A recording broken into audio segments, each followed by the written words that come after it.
Сәлем достар, плюс бәріне керек арнасына қош келдіңіз. Корея қыздарының беттері аппақ тегіс болғанына қызығып қарап жүрсіз ба? Ондай болса, бет терісін тазарту мен ылғалдандыру жайлы құпияларын ашатын боламыз. Бетіңізді күнделікті қалай күтесіз? Көбіміз Корея қыздарының бет терісіне қызығамыз, бірақ сұлулық сыры олардың шығаратын косметикалық құрылғылары мен маскаларында шығар деп жылы сырып қоя саламыз да өзіміздің үйреншікті кремдерімізді жағып жүре береміз. Негізінде Корей қыздарының балғын терілерінің сыры олардың қолданатын құрылғыларынан гөрі дұрыс күтіміне байланысты. Яғни олардың косметикалық құралдарының баламасын біздің елде де табуға болады.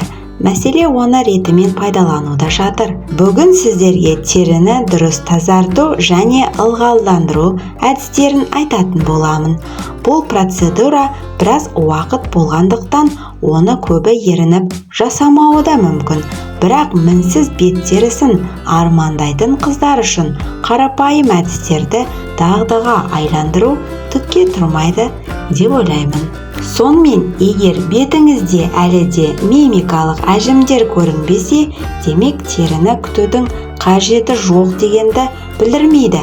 Әсілі әжім түсірмеудің амалын қарастыру қажет. Өйткені бір рет түскен әжімді кетіру қиын, ал оның алдын алу әлде қайда оңайырақ. Бетті қалай тазартасыз? Бет күтімінде ең маңыздысы бетті тазарту. Ол бірнеше сатыдан тұрады. Егер күнделікті бетіңізге тоналды крем, опа жағып, кірпіктеріңізді бояйтын болсаңыз, оны ең алдымен косметика кетіретін тоник немесе бояу кетіретін сүтті мақтаға не арнайы бет сүртетін қағазға жағып, мұқият сүртіп алу керек. Осы күні макияжды кетіретін зәйтүн майының негізінде жасалған майлар да бар. Оның ешқандай зияны жоқ. Тек макияжды сүртіп, бетті құнарландыру қажет. Екінші кезеңде бетті жуу керек. Байқағандарыңыздай макияжды бірінші сумен жумаймыз, алдымен сүртіп аламыз. Өйткені тоналды крем, туш дегендер сумен оңай кете қоймайды. Осыдан ақ бет терісінің тесіктері бітеліп, безеулердің пайда болуына әкеледі. Жуғанда да сумен жай жуа салмау керек. Арнайы гель, мұз, сабын қолдану қажет. Онда да сабынды қолға үйкелей салып немесе гельді бетке жағып жуу емес. Құрылғыларды жақсылап, көпіртіп, көбікпен жуу қажет. Көпірту үшін де біраз уақыт кететіні анық. Ол үшін арнайы тор, яғни сетка немесе жуынатын жөкенің бір шетіне жағып, сол арқылы көпіртіп алсаңыз да болады. Көпіршік шығыс әйелдерінің ең басты тазалағыш құралы деп саналады. Сонымен қатар бүгінде бет жууға арналған дайын мустар да бар. Егер сүйікті геліңізді көпіртіп отыруға уақытыңыз болмаса, сол арнайы мусты пайдалансаңыз болады. Бірақ сабынмен жуғанда абай болу керек. Терісі құрғақ қыздардың бетін сабын одан сайын құрғатып жіберуі мүмкін. Тағы бір маңызды сәт. Бетті жуып болған соң орамалмен емес, ас үйінде пайдаланатын майлықпен сүртіп отырған жөн. Зерттеулер дәлелдегендей, орамалда 2 күн ішінде бактериялар жиналып қалады, ал бұл өз кезегінде теріге үлкен зиян тигізеді. Егер күнделікті бет сүртетін орамал ауыстырып отыруға мүмкіндігіңіз болмаса, бір рет қолданатын осындай майлықтар пайдаланған дұрыс. Егер көзіңізді әрдайым бояп жүретін болсаңыз, бетті жуып болған соң құлақ шұқығышты тоникке батырып алып, көз айналасын тағы сүртіп шығыңыз. Осы арқылы тағы бір қабат бояу кетеді. Бұл да әжім түсірудің алдын алатын шаралардың бірі болып табылады. Аптасына кем дегенде бір рет бетке пилинг жасау керек. Пилинг скрабқа қарағанда біраз жұмсақтау келеді. Сондықтан да қазір скрабқа қарағанда көбірек қолданысқа еніп жатыр. Болмаса қарапайым скрабты да пайдалансаңыз болады. Тек шамадан тыс уқалап теріге зақым келтіріп алмасаңыз болғаны. Ал теріні қалай ылғалдандырамыз? Көп қыз теріні ылғалдандыру дегенді теріге крем жағу деп түсінеді. Ал негізі ылғалдандыру да бірнеше кезеңнен тұрады. Бетті мұқият тазартып алған соң, теріңіздің типіне қарай лосьон немесе тоник пайдаланыңыз. Олар беттің ылғалын сақтаудағы ең маңызды дүние. Ең басында макияж кетіргіш тоникті пайдалансақ, мұнда бетті құнарландыратын тоник жағамыз. Ол үшін тоникті саусақтарыңызға жағып алып, ақырындап бетті, мойынды ұрғылау керек.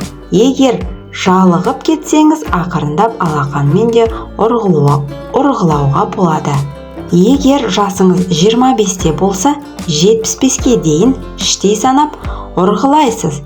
Яғни жасыңызға қарай 3 есе ұрғылау қажет. Саусағыңыз құрғап қалса, тағы тоник жағып алып, ұрғылауды жалғастырыңыз. Нәтиже бірден байқалады. Алғаш тоникті жағып, бетті ұрғылаған кезде аяғындағы процестен бөлектеу дыбыс шығады. Яғни ылғалданған терінің дыбысы басқаша бола бастайды. Мойныңызды да тоникпен құнарландыруды ұмытпаңыз. Мойынға да әжім түсіп сымбатты кететінін ұмытпаңыз. Егер әжім түсіп қойса, осындай процедуралардан кейін әжім біраз тегістеледі. Бет құрғақ болсын, майлы болсын, ылғалдандыру маңызды. Ал лосьон немесе тоник пайдаланбасаңыз, бет толыққанды күтім көрмейді. Көз айналасындағы маңдайдағы әжімдер терінің дұрыс ылғалданбауынан болады. Егер тоникті дұрыс пайдалансаңыз, кейде кремнің де қажеті болмай қалады. Лосьон үстінен серум сарысу, яғни сыворотка жағу қажет. 25 жастан асқаннан кейін міндетті түрде сарысуға көшкен абзал. Құрамының арқасында серум мен сарысулар терінің терең қабатына еніп, құнарландырады. Бұл әжімдердің ерте түсуіне, жалпы терінің ылғалдануына үлкен септігін тигізеді.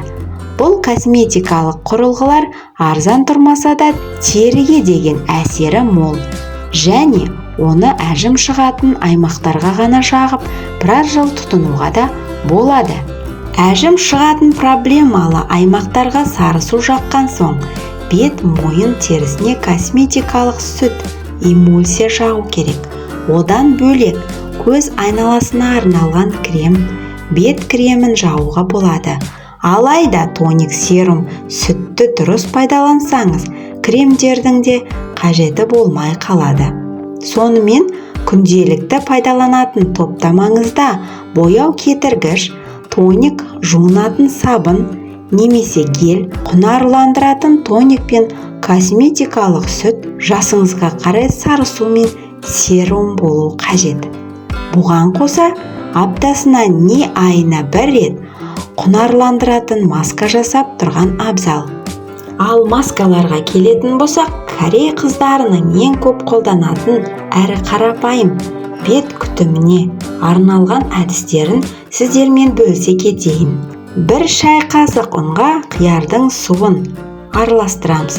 Яғни ол үккіштен немесе блендердан өткізілген болу керек. Күнделікті бет терісіне жағып тұрсаңыз, беттің ағаруына көмектеседі. Балға ұн мен сүт, суда жарайды. Сүт болса тіптен жақсы. Араластырып бетке жағасыз. Қоспа қоймалжың болғаны дұрыс. Бұл қоспаны бір аптада 3 реттен қолдансаңыз, ең тамаша маскалардың бірі. Мұны бетті ылғалдандыру үшін қолданасыз. Жазды күні қызарған бет үшін картопты үкішінен өткізіп, жақсаңыз әсері өте жақсы. Бетті тазалау үшін мына масканы жиі пайдаланыңыз. Зәйтүн майына құмшекерді араластырып, теріге күш түсірмей жайлап, массаж жасай отырып уқалайсыз. Бұл маска мұрын үстіндегі қара нүктелерді кетіру үшін де жақсы. Сондай-ақ сүлгіге ыстық қайнаған судан құйып, жақсылап сығып, бет терісіне басамыз. Жоғарыдағы қандай да бір процедураны пайдаланып біткен соң, ең соңынан бетті салқын сумен жуған дұрыс, себебі ашылған терінің пораларын жабуға суық су көмектеседі. Кешкісін ерте жатуға тырысыңыз, яғни ұйқыңыз қанық, бетіңіз демалған күйде тамаша оянатын боласыз. Корей қыздарының бет күтімі жайлы кеңестерім ұнаған болса, каналдан алыстамаңыздар. Өз пікірлеріңізді жазып, тіркеліп, қоңыраушаны басып қоюды ұмытпаңыздар. Әрқашан сұлу да сымбатты болып жүріңіздер. Сіздермен бірге плюс бәріне керек арнасы.